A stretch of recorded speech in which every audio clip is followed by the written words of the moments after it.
Diriwayatkan oleh Imam Ahmad bin Hanbal dalam musnadnya bahwa ada seorang laki-laki yang bernama Nuaiman.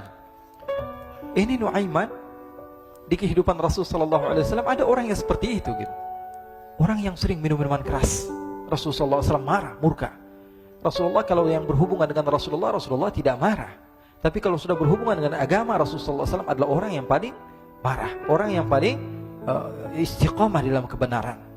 Maka Rasulullah panggil Nuaiman, apa yang kau lakukan? Dia katakan, aku minum minuman keras ya Rasulullah. Rasulullah cambuk dia. Kemudian dia bertobat kepada Allah. Kemudian ketahuan lagi minum.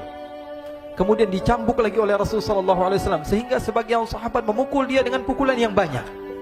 Sehingga apa yang berlaku? Sebagian sahabat mengatakan, la'natullahi ala Nuaiman.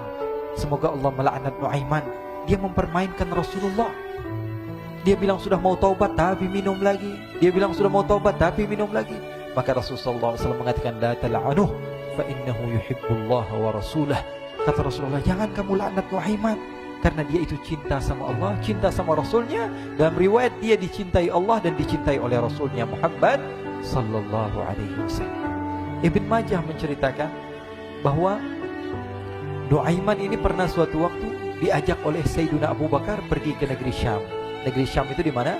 Seperti yang diceritakan tadi, antara daerah Suriah, Lebanon, Yordania, kemudian Palestina. Daerah seperti itu.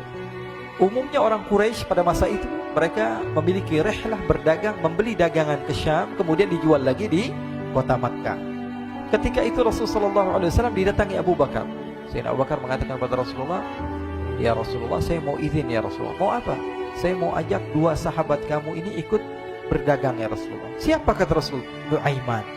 Kata Rasulullah SAW, Nuaiman kamu mau ajak? Mau ngapain? Biar seru-seruan aja ya Rasulullah. Kata Rasulullah, ya sudah, saya izinkan kamu bawa Nuaiman. Ketika itu Sayyidina Abu Bakar membawa Nuaiman sama satu sahabat namanya Suwaibid ibn Harmalah. Siapa namanya? Suwaibid ibn Harmalah. Ini sahabat Rasulullah SAW yang memiliki sifat yang berbeda-beda. Kalau Nuaiman ini aneh. Pernah Rasulullah SAW dibawain makanan banyak, dikasih Rasulullah, dikasih sahabat semua. Semuanya sudah makan, tiba-tiba si Nuaiman ini, sahabat Nabi Nuaiman mengatakan kepada Rasulullah, ya Rasulullah, ini yang penjualnya, tolong kau yang bayar ya Rasulullah. Makanan udah habis. Makanan udah habis. Rasulullah SAW bingung, saya yang bayar. Akhirnya Rasulullah katakan kepada sahabat, ayo keluarkan uang, kita patungan, kita bayar. Rasulullah aja dimainin, apalagi kita orang. Sallu ala Nabi Muhammad. Nuaiman diajak Sayyidina Abu Bakar. Kata Rasulullah SAW, benar kamu mau ajak Nuaiman? Iya ya Rasulullah. Diajaklah. Diceritakan dalam riwayat Ibn Majah, diceritakan juga dalam Siyar A'lam An-Nubala, diceritakan juga dalam musnadnya Imam Ahmad bin Hanbal, dalam riwayat Imam Ahmad bin Hanbal. Maka diceritakan Nuaiman diajak oleh Sayyidina Abu Bakar. Sesampainya di negeri Syam, semua dibagi tugas. Fulan bin Fulan kerjaannya ini, Fulan bin Fulan kerjaannya ini, semua memiliki kerjaan. Nuaiman tanya, wahai Abu Bakar, kerjaannya saya apa wahai Abu Bakar? Kata Sayyidina Abu Bakar, kamu mau ngapain terserah kamu wahai Nuaiman. Yang penting kamu ikut saya kan. Kemudian satu di antara mereka namanya Suwaibid ibn Harmalah. Ditanya oleh Sayyidina Abu Bakar, wahai Suwaibid, kamu mau kerjaan apa?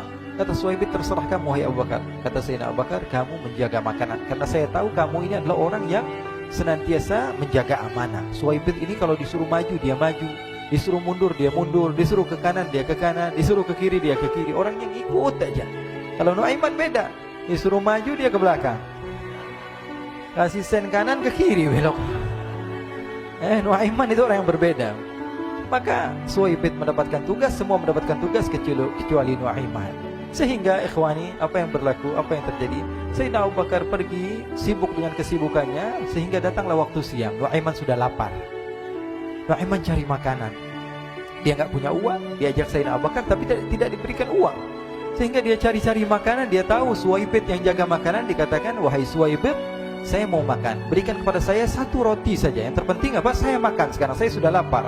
Kata Suwaibid, ya Allah Nuaiman, kita tunggu Abu Bakar saja sehingga dia datang, karena ini amanat. Amanat dari Abu Bakar, saya tidak boleh berikan kepada siapapun kecuali atas izin Abu Bakar. Kata Nuaiman, kasih saya makanan, kalau tidak saya bikin masalah sama kamu. Merah wajahnya Suwaibid, karena dia tahu, jangankan saya, Rasulullah aja dimainin. Bingung, apa yang harus saya lakukan? Akhirnya Nuaiman bilang, gampangannya aja, kata Nuaiman, kamu kasih saya makanan, atau kalau tidak saya bikin masalah sama kamu. Bingung Suhaib pikir panjang. Setelah itu dia katakan, ya sudah Nuaiman, saya tetap mau jaga amanah Abu Bakar, karena saya takut ini adalah perintahnya Allah, perintahnya Rasulullah SAW, dan perintah daripada Abu Bakar, sahabatnya Nabi. Kata Nuaiman, kalau memang begitu kamu maunya, ya sudah, berarti kamu ngajakin berantem sama saya. Nuaiman pergi ke pasar. Dia cari-cari tempat penjualan hamba sahaya. Dia lihat-lihat beberapa hamba sahaya. Ini berapa harganya? Ini katanya 10 qalanis. Ini berapa? Ini harganya, hitungan orang zaman dahulu, kita sih hitung seperti dirham, berapa ratus dirham gitu, 200 dirham. Yang ini berapa? 300 dirham. Yang ini berapa harga hamba sahaya? 300 dirham. Harganya antara 300, 200 sampai 100. Kemudian Nuaiman mengatakan kepada penjual hamba sahaya tersebut, saya punya juga hamba sahaya, tapi saya jual cuma 20 dirham saja, murah. Apa benar ada hamba saya harganya segitu? Iya, karena dia punya aib, ada kekurangan. Apa? Nanti kalau kalian tangkap, dia bakalan teriak, saya ini bukan hamba sahaya tapi orang merdeka. Akhirnya semua orang berkumpul mau beli. Ini Nuaiman sama Nuaiman diajak ke Suhaib bin Harmalah tadi. Kata Nuaiman, itu ada orang yang berdiri sedang menjaga makanan, itu hamba sahaya saya, tangkap saja. Oh baik. Diberikan uang 20 dirham, dimasukkan oleh Nuaiman ke kantongnya. Kemudian Suhaib ditangkap. Ketika ditangkap, Suhaib teriak, saya bukan hamba saya orang merdeka. Maka orang-orang tersebut mengatakan, saya sudah tahu kekurangan kamu.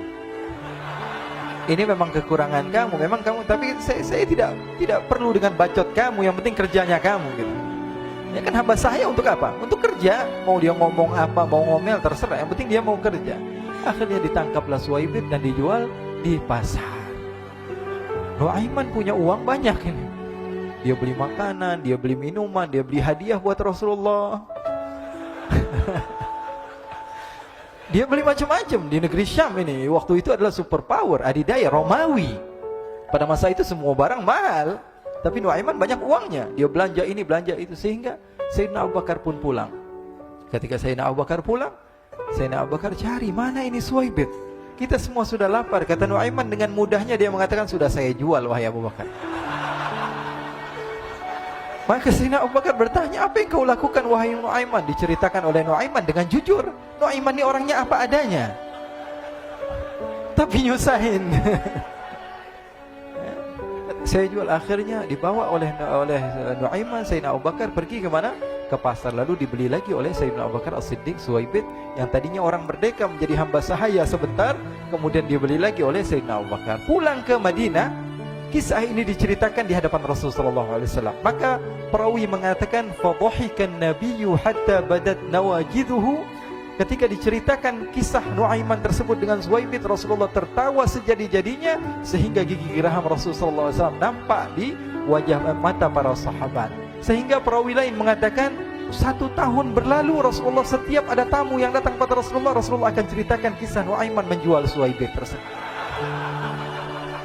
Jadi ada ikhwani, jangan kalian kira Rasulullah SAW itu hidup di satu masa sahabat-sahabatnya itu seperti ustadz-ustadz yang khusyuk, yang kayak Habib bin Anis ini banyak.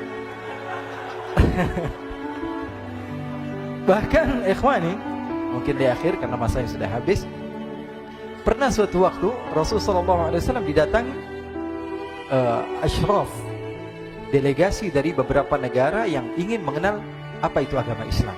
Sehingga mereka datang ke rumah Rasulullah SAW membawa unta, kendaraan yang ketika itu kendaraan yang paling mahal mereka miliki, itu untanya yang paling mewah. Diikat di depan rumah Rasulullah SAW.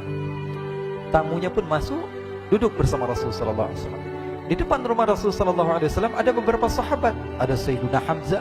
Kalian tahu Sayyidina Hamzah adalah orang yang pemberani. Ada Sayyiduna Umar. Kalian tahu Sayyidina Umar adalah orang yang pemberani. Ada Sayyiduna Ali bin Abi Thalib. Ada Sayyiduna Sa'ad bin Abi Waqqas. 4 sahabat ini lagi nongkrong gitu depan rumahnya Rasulullah SAW, berjaga sebelum Allah Subhanahu wa taala turunkan ayat wallahu ya'simuka minan nas. Ketika mereka sedang asyik duduk, tiba-tiba Nuaiman datang. Ini Nuaiman kalau datang pasti bikin sesuatu yang aneh. Bahkan dikatakan tidaklah Rasulullah SAW dalam keadaan bersedih, kecuali Nuaiman datang Rasulullah akan tersenyum. Jadi sebagian sahabat itu senang kalau sudah Nuaiman datang, pasti Rasulullah bahagia. Tapi ketika itu Nuaiman datang, ingin duduk bareng-bareng Sayyidina Hamzah. Sayyidina Hamzah katakan kepada Nuaiman, bercanda begitu. Nuaiman, kamu lihat unta orang datang dari luar Arab ini. Lihat, kata Nuaiman, ini besar banget ini, badannya besar gitu. Dagingnya pasti banyak. Iya, ini kalau kita sate enak nih ntar malam. Kata Nuaiman. Kata Sayyidina Hamzah, apakah kamu berani? Kata Nuaiman, saya berani aja asal kalian gak bilang sama Rasulullah. Kata Sayyidina Hamzah, benar wahai Nuaiman, benar. Akhirnya Sayyidina Hamzah lupa masalah itu, cuma bercanda-bercanda saja. Sayyidina Hamzah lagi asik sama Sayyidina Umar, Sayyidina Ali. Tiba-tiba apa? Ternyata ketika dia melihat unta tersebut sudah pisah antara kepala sama badannya. Nuaiman mengatakan, wahai Hamzah, ini unta saya sudah potong, saya mau pergi sebentar. Kalau Rasulullah cari saya, tolong jangan beritahu di mana saya. Nanti kalau keadaan sudah aman, mari kita nyate bareng-bareng. Ini ada yang seperti itu di zaman Rasulullah SAW. Maka dia pun berlari dan berlari mencari satu tempat supaya Rasulullah SAW dia selamat daripada Rasulullah SAW. Sehingga Sayyidina Hamzah bingung, ini kalau Rasulullah keluar gimana? Ada Hamzah Asadullah, ada Ali bin Abi Thalib, ada Umar, gak bisa jaga kendaraannya, tamunya Rasulullah SAW. Akhirnya benar apa yang terjadi, ikhwani. Rasulullah SAW tamunya mau pulang. Ketika dia buka pintu tamu melihat apa? Untanya sudah begitu. Mereka teriak, wa naqatah, unta kami wahai Muhammad. Baru mau kenal Islam, unta kami, kendaraan kami sudah dibuang. Rasulullah SAW lihat Sayyidina Hamzah, lihat Sayyidina Ali. Mereka gak bisa ngomong, mereka hanya bilang apa? Nuaiman ya Rasulullah. Rasulullah perintahkan Sayyidina Umar, wahai Umar, sekarang kamu ambil uang, kemudian kamu gantikan, kemudian kamu berikan 2 kali lipat daripada harta unta ini, sehingga apa? Agama Islam tidak didengar dengan sesuatu yang tidak baik di luar sana. Akhirnya diberikan harta, diberikan unta yang baru dan diberikan harta yang lebih untuk orang tersebut, sehingga orang tersebut tidak menjelek-jelekkan agama Islam. Kata Rasulullah SAW, dan sekarang waktunya kita balas dendam sama Nuaiman. Nuaiman ternyata berlari tempat yang jauh sampai hampir keluar dari kota Madinah. Dia dapatkan seorang sahabat Nabi yang hadir juga dalam peperangan Badar, namanya Al-Miqdad bin Al-Aswad. Siapa namanya? Al-Miqdad bin Al-Aswad ketika itu sedang menggali sumur. Ketika sedang menggali sumur, Nuaiman datang. Nuaiman katakan kepada Miqdad, wahai Miqdad, wahai sahabat Rasul, kamu orang yang hadir dalam peperangan Badar, kamu adalah orang yang hebat. Dipuji-puji sama Nuaiman. Ada maunya ini. Akhirnya dia bilang, wahai Miqdad, tolong saya. Kenapa wahai Nuaiman, kamu ini kekasihnya Rasulullah, orang yang disayang sama Rasulullah. Kenapa? Saya ini sedang dikejar-kejar orang jahat. Tolong selamatkan saya. Saya pengen masuk ke dalam sumur, boleh atau tidak? Kata Miqdad, siapa yang mengejar kamu? Pokoknya saya dikejar sama orang-orang. Kamu mau atau tidak selamatkan saya?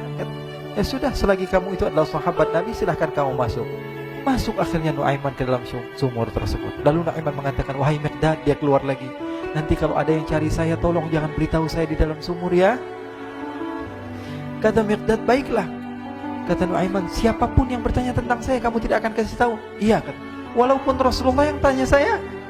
Katanya, nggak mungkin Rasulullah datang ke tempat sejauh ini. Iya, walaupun Rasulullah. Akhirnya masuk Nuaiman. Setelah beberapa menit Rasulullah dan rombongan benar datang. Miqdad bingung ini. Ini kenapa Rasulullah datang ke RW kami ini? Ada apa ini Rasulullah sampai sejauh ini? Ditanya, ya Rasulullah, ada apa ya Rasulullah? Kata Rasulullah, saya cari Nuaiman. Di mana Nuaiman? Innalillah, kata Miqdad. Nggak dijawab ini Rasulullah.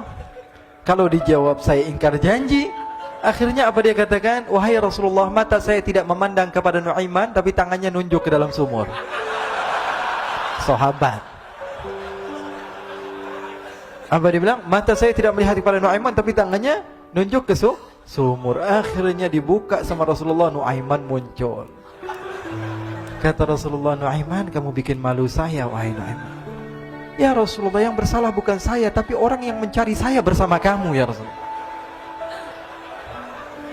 Akhirnya Rasulullah nengok siapa, ternyata Nuaiman sudah lari kabur. Sallu ala Nabi Muhammad. Kisah-kisah seperti ini sebenarnya banyak sekali ya.